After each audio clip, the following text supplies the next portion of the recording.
Today's episode is sponsored by the American Homebrewers Association. Become a part of the U.S.'s largest community of homebrewers for just $48 a year by going to unitedwedrink.com/AHA. What exactly do you get with your AHA membership? How about a year-long subscription to Zymergy Magazine, the world's longest-running homebrew magazine? Exclusive deals and discounts at over 2,000 breweries, bars, and bottle shops across America. Discounts on Brewers publication books and merchandise. Access to a huge library of previous HomebrewCon seminars and talks. And early access to purchasing tickets to each year's Great American Beer Festival and Savor. Sign up now by going to unitedwedrink.com/AHA and get a year's membership for just $48. And if you sign up now, you'll get a free gift. What's that gift? I'm not saying. You need to go see for yourself. It's pretty great. Support United We Drink, support homebrewing, and support the American Homebrewers Association at unitedwedrink.com/AHA. The opinions and statements in this podcast do not represent those of the host's employers, co-workers, family, or imaginary friends. Now enjoy the show. Happy hour? More like amateur hour. Welcome to United We Drink.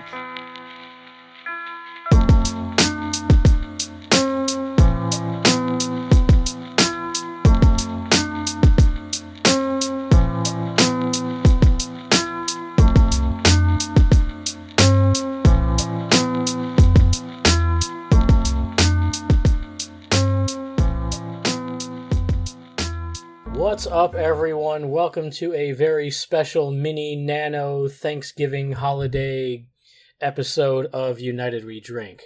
The quarantine edition. Yes, the COVID cranberry, just goddamn it, stay home and don't go anywhere edition of United We Drink. And rightfully so, we do not have one person with us, so we're kind of keeping the theme going. Phil could not join us this evening. Phil doesn't give thanks. He doesn't care. He has no gratitude. I'm kidding.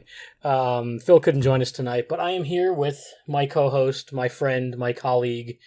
I didn't prepare anything for this, but You're doing just as well as me, then. Mike Urevich. How are you, Mike? I'm doing all right. How about you, Joel? Hanging in there, getting past last night's hangover, or today's hangover, rather. Had quite a few Smirnoff seltzers. Those things are pretty good, but they are damn dangerous. What's the ABV on them? I think it's 4.5. And that's lower than normal for those things? I thought that was what you were saying before we went on. I think they might be. I could Google it, but then I'd be wasting time on the podcast. Yeah, we do enough of that normally on the podcast. Prepared as always. What are you drinking? I am drinking some of our lager from Copper Point. I made a little tweet about this the other day, and anytime we can, a hazy IPA. Forgot to put my phone on silent there.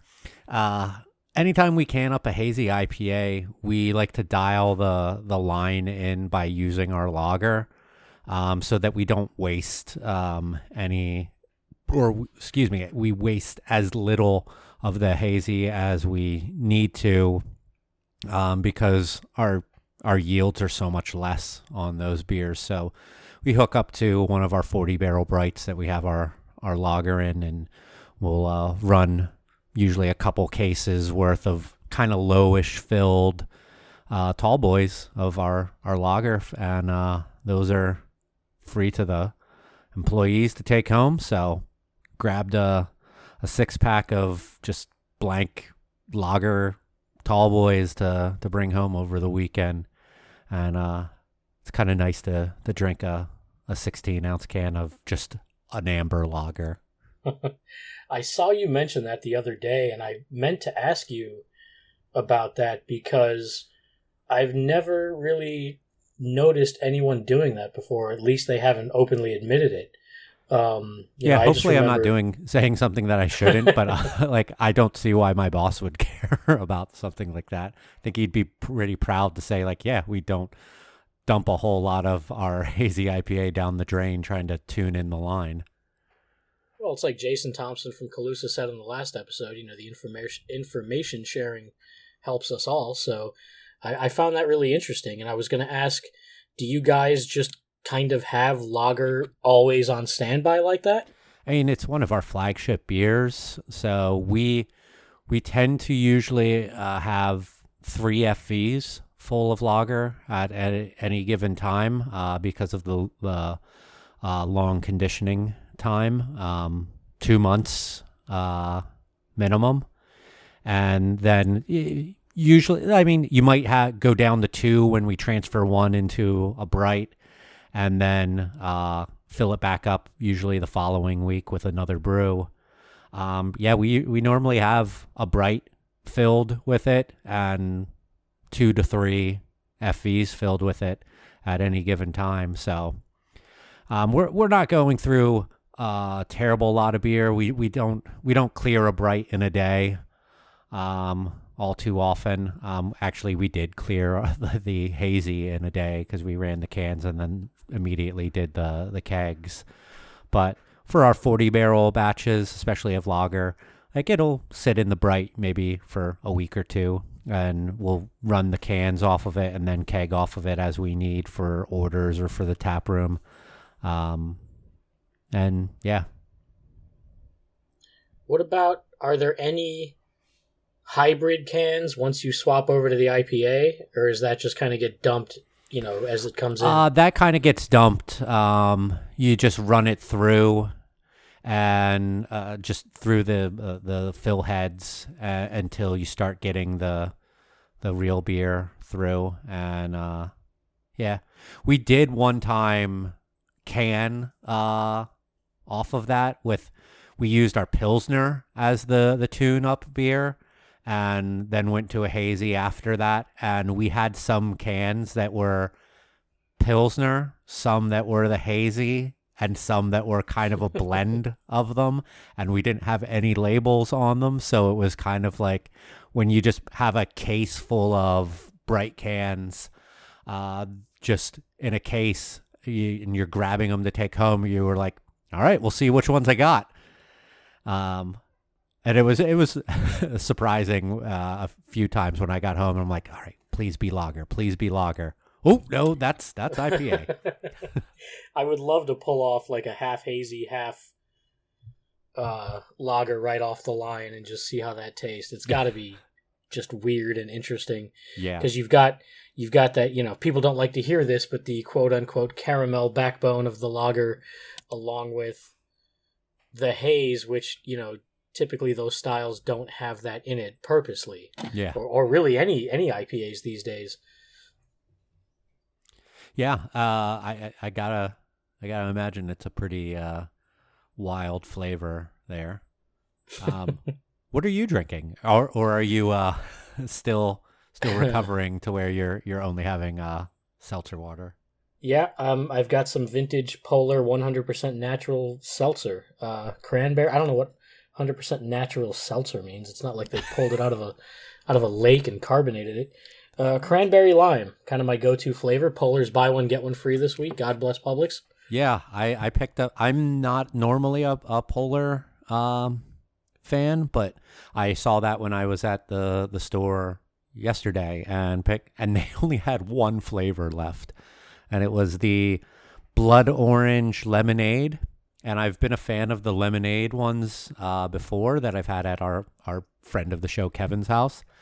And these are pretty good. So to get 16 of these for the price of one, I still hate the 8-packs. But for the BOGO, I was willing to stretch out there. Yeah, I was surprised to see the BOGO extend to that variety, considering they had the 12 packs of the other flavors and it's really, besides LaCroix, which I don't like, we've rarely seen the 12 packs lately. I mean, we've beaten this subject to death before, but I missed the bubbly 12 packs. That was my favorite. Seems like now you get 8 for the same price. Yeah. Yeah.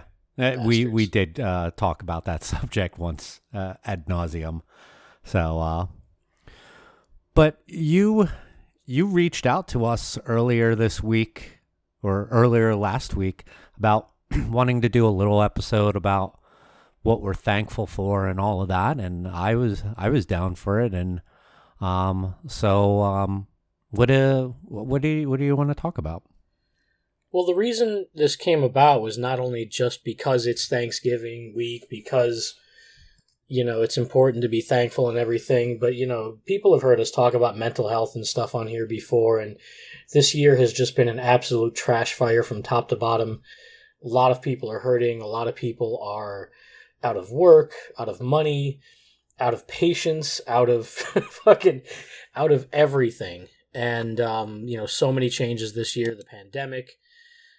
It seems like every day people from near and far are talking about businesses they love going away. And one thing that I had learned through therapy was when you're kind of down in the dumps about things and you feel like shit, and it's important to practice gratitude every day, to be thankful for what you do have. And so that's kind of what spawned the idea in this. And I know Phil is here in spirit with us. I'm sure there's plenty he's grateful for. I know he's got a wonderful family and a great job, and is doing about as best as he can in this time, as we're all trying. But for me, it's been a hell of a roller coaster this year with leaving my previous job, starting this new one.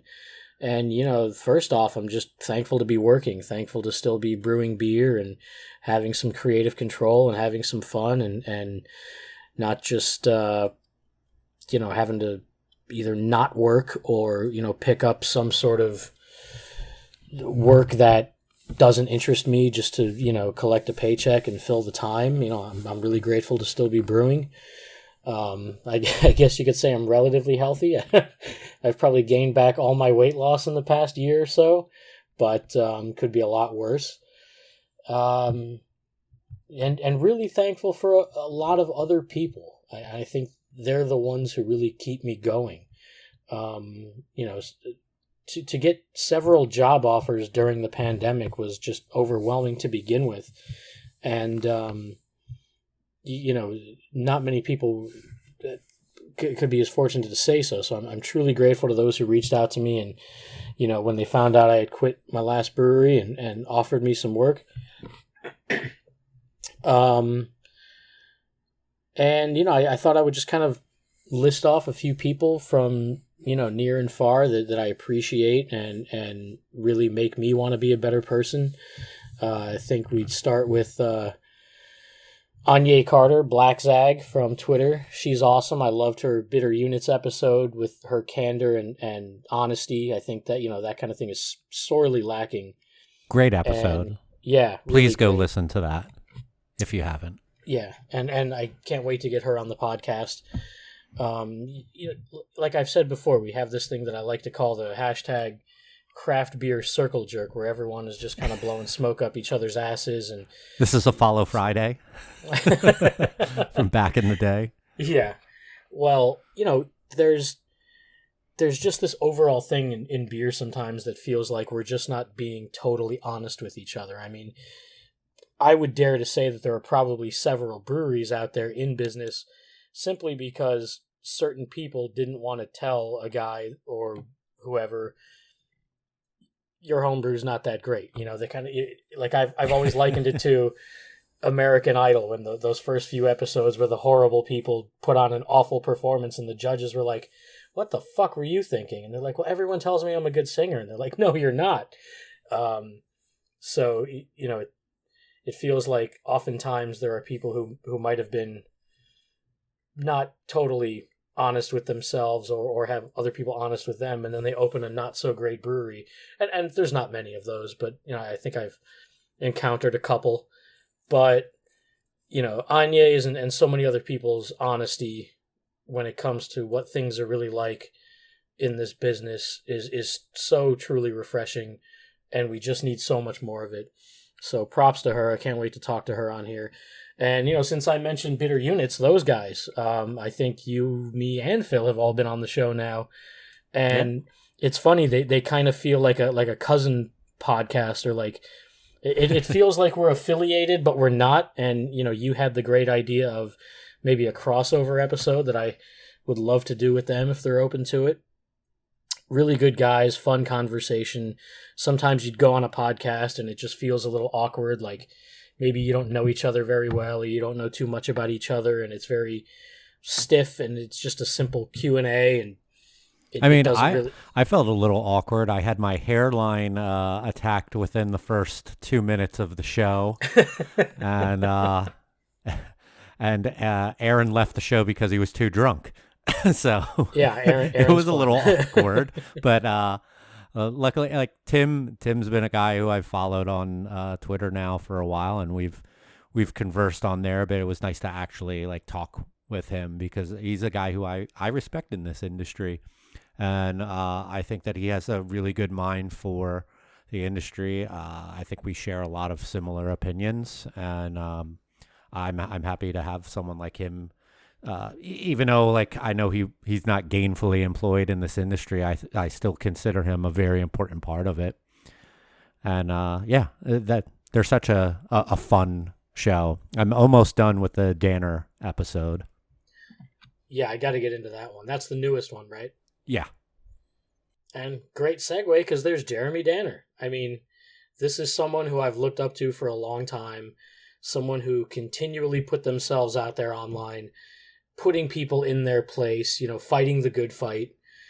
There are a lot of people who are super performative on Twitter, and if you step back and really look through their feed, you kind of get the sense that it's a bit of an act, even if they don't know it. And that's not Danner. Danner is the real deal.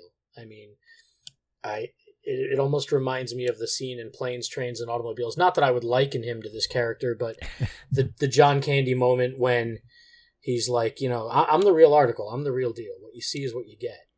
And that's him to me. And I've always appreciated that about him. Yeah. And also appreciate him coming on the podcast, of course. Go back and listen to some old episodes. Shameless plug. And God, I mean, everybody in Kansas City is just so goddamn nice. It's got to be something in the water. Yeah, I feel like I could see you walking around that city and just like getting angry at how nice people are. Like someone comes up and goes, "Hey, how you doing? What is wrong with you?" Did you ever see My Blue Heaven with Steve Martin? No, I haven't. Oh man, it's a preposterous movie, but he is an Italian mobster, which is hilarious in itself, who enters the Federal Witness Protection Program. Rick Moranis is the agent that handles him. They move him to just the whitest of white San Diego suburbs, and he hates it there. And there's kind of a montage moment where it's almost like a fish out of water tale, and there's this moment where he's wandering through the grocery, and an employee walks past him while he's pushing his cart, and the employee goes, "Have a nice day," and he turns around and goes, "Fuck you," with that New York attitude. So I wouldn't go that far in Casey. I think I would just sort of absorb the niceness and let it envelop me and hopefully transform me. I can't wait to go let back it there. flow through you. Not the hate, though. And if we're talking about Missouri, we have to mention over in St. Louis, Libby Kreider and everyone at Second Shift. Libby is just out there changing the world, one beer care package at a time. I mean, this is easily the most heartfelt, overwhelming, generous, thoughtful. I don't have all the words for it. Libby is amazing. She's been so good to me and so many other people, and even if she weren't good to me and I didn't know her, just watching her from afar would be so inspiring. She's one of those people in the industry that, and I hate to say in the industry because, like you and I talked about on Twitter the other day, it's not just the industry, it's like the world. Yeah. I don't think it's limited to the industry. I think the way some of these people interact and behave in such a way with all of us is so inspiring and so moving that you feel it, rub off on you, and you want to be like them. And there are so many people I wish, between the KC people and the St. Louis people, if we can, and a lot of the Chicago people, if we could somehow combine that Midwestern magic they possess, and poison the water or the well here, if you would. I mean, we got to figure out how to do that. I'm friends with the bassist from Poison the Well, so if that helps at all. I don't think it does, but we can try to make something happen. But shout out to Brad and Grace's Fine Foods. Please check their food out and support a local business. Yeah, Juno Beach, Florida. Libby wears her heart on her tweets, and I don't think I've ever seen someone be just so genuine about who they are and what they're feeling and what's going through their mind, other than maybe you, when it comes to being on Twitter. Here is someone who runs a business with her husband and is a voice, is a face for her business, and she just puts it out there when when things are going well, when things are not going well, talking about their employees and what they had to go through at the beginning of this whole thing, and just the heartfelt feeling of having to furlough those employees. I felt what she was saying, and it's hard for me to really, I guess, personify what people say in a tweet sometimes, because it doesn't really seem ultra personable. It's just words with an avatar. But when she says something, I listen or I read, and I feel like I can completely feel what she is putting out there in a tweet, and it's amazing. And I like I said, I think you and her are the only people that I can think of on Twitter who just are like, this is who I am. This is what I am. You're going to get the good, you're going to get the bad, but you're always going to know what is going on with me. And I'm not going to lie to you. I'm not going to sugarcoat anything. I'm not going to put a fake smile on when it's not possible to. And it reminds me of how you had been attacked for being that way, saying they even thought that it was all a game. And right. I think that that's fucked up, because anyone who truly knows you knows that it's not. And there are times when you say things on Twitter and it's I know that you're being honest, and I think a lot of people think that you're joking around a lot of times, and it will cause me to reach out to you and be like, yo, dude, you all right? Because I know that you are being expressive and being honest with people. And it's just, I'm not saying that everyone needs to be like that, but I'm glad that there are people like Libby out there who just lay it all out on the line, and I respect the hell out of her. And I've never met her. I've never had a really in-depth conversation with her other than just tweeting. But she has made me like her brewery so much from a distance, that I want to go visit St. Louis, a place I never thought I'd want to go visit, primarily just to be able to visit their brewery and hang out with them and have some beers, because I respect the hell out of her and her brewery. Yeah, 1,000%. And I think, real quick, that just the idea that maybe honesty scares people at times. I think that when you're online, for as often as a lot of us are, we don't entirely see someone's real persona. There are a lot of people who use Instagram as this show it'll always be the best of times. You'll never see like the heartbreak and the sadness and the disappointment or anything like that. So, I admire honesty in whatever form it comes in. Even if you're a piece of shit, say horrible things and do horrible things. It's not that I admire you, but I just, you know me, I have a thing with authenticity. Obviously, I don't prefer shitty authenticity, but I just think that it puts people off in different ways. And this, we're going kind of long here, so I'll try to blaze through the rest of my list. And by the way, if I neglect to mention you, I'm so fucking sorry. We only have so much time, and I'm purposely not leaving anyone out. It's just we're trying to get through a quick episode here and do our thing. So also Michael Graham, everyone at Austin Beer Works, you guys make absolutely unreal beer. So generous with the care packages.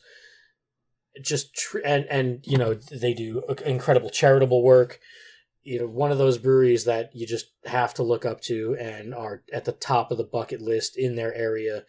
I'm so dying for this goddamn thing to be over, even though it feels like it'll never fully be over, just so we can at least move around the country a little more, see some people, do some things, have some beers.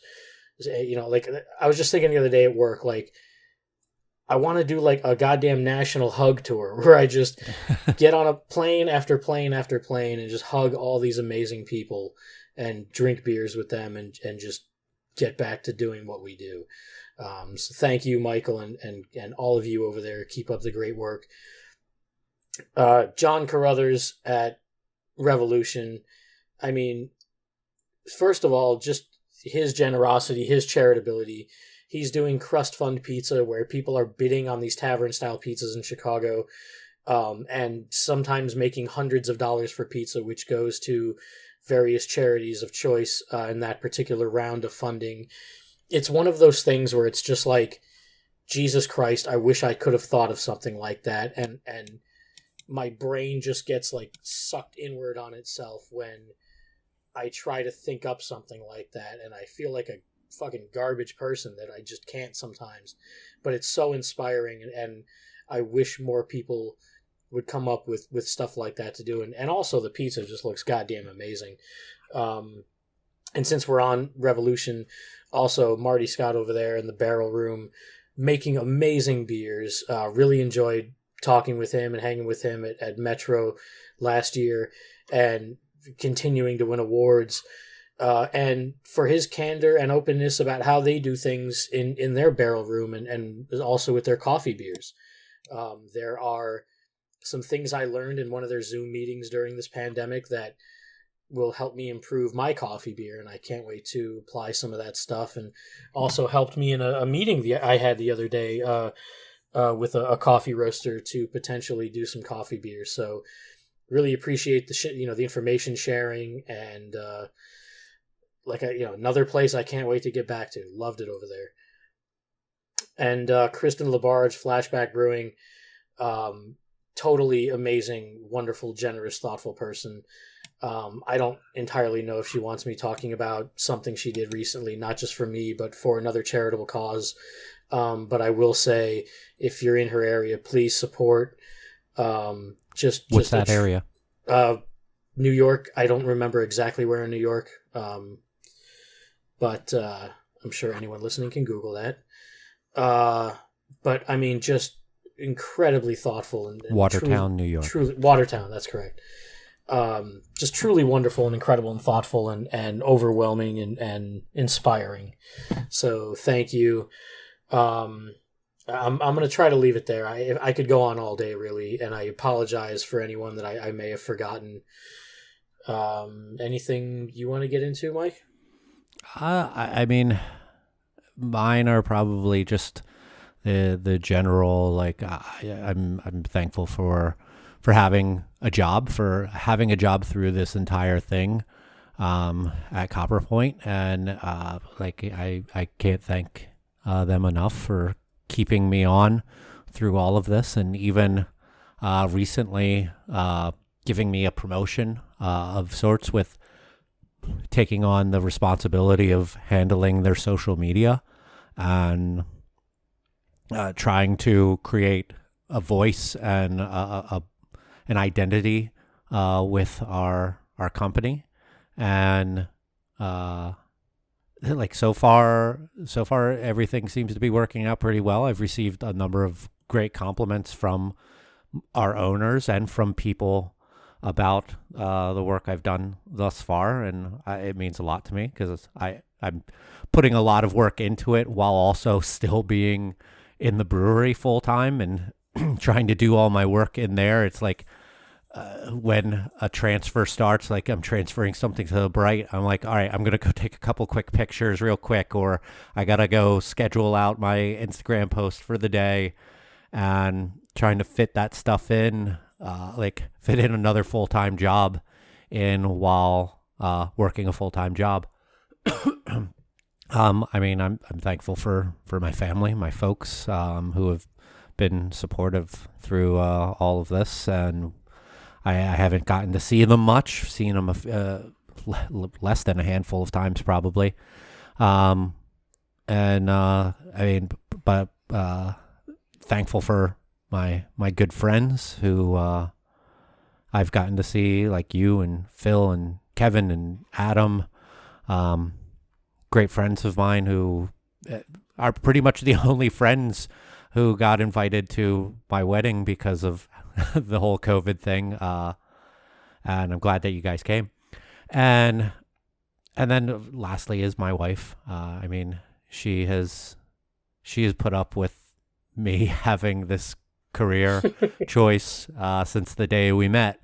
And she put up with me quitting my job and taking 6 months off. And she moved to Philadelphia with me. She has never once made me feel like you should probably get a better paying job. She certainly wants me to be successful in what I love, but she's been the most supportive person of what I do.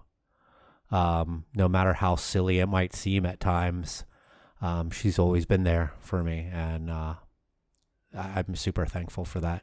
Thankful for my dog too, even though he can be a bit of a dick. He's standing right next to me, being like, "Yo, hey, thankful for like, being quiet." I could bark at any moment now and ruin your whole episode." But yeah, I mean, I'm not as well connected as you are in the industry. Oh, bullshit. But you're like a lot of those people that you mentioned too, I look up to on Twitter. And I'm glad that I follow them, and I think that they are great for the world, like you had said previously, because we need more people like that in this world. People who are genuine and caring, and in this crazy year that we have all had, I'm sure that we have all gotten angry, probably a lot at certain points. But if there's anything that I wish and hope for myself and for a lot of people, everyone going forward, is I hope that we can all be a little less angry. We can all be a little more accepting of just people who are a little different. I'm not saying that we need to accept hate. Like, we shouldn't accept hate ever. But I wish that we could all just be happier people and smile together and have beers, wine, liquor, soda, seltzer waters, whatever, together and hang out.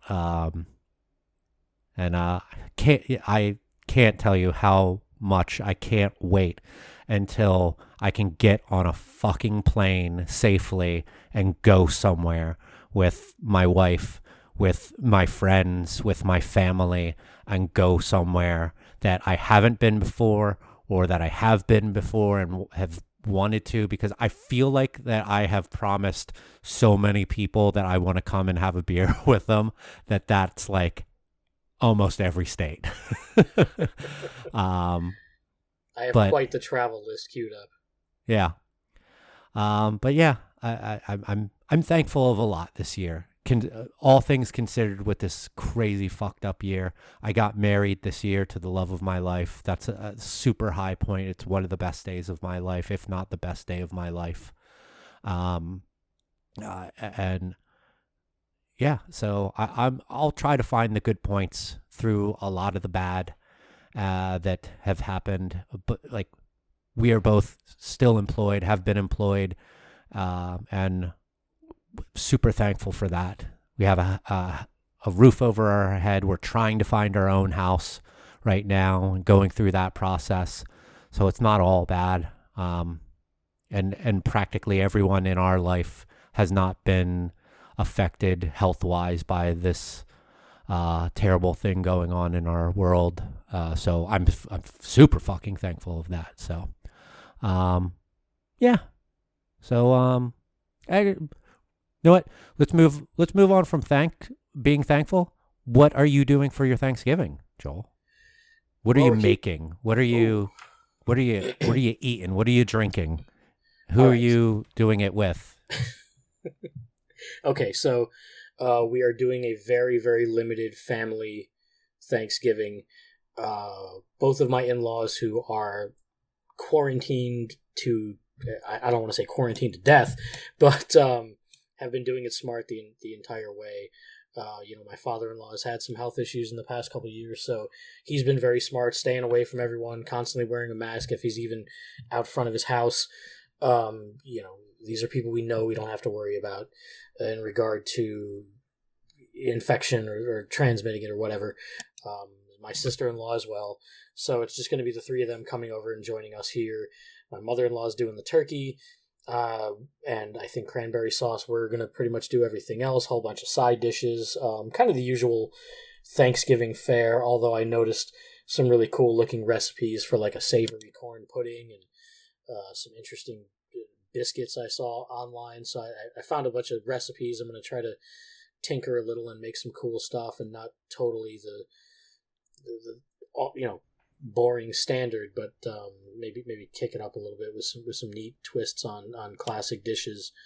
As far as what I'm drinking, probably everything. It's going to be a long day of cooking, and even though it's very few people, it can still get a little bit loud. They're from New York. They like to talk and talk loud. So I'm sure there will be some sort of game on the TV. Let's see. I drank a half a bottle of Buffalo Trace along with a lot of other stuff the night they called it for Biden. So I'll probably finish that bottle on Thanksgiving as well.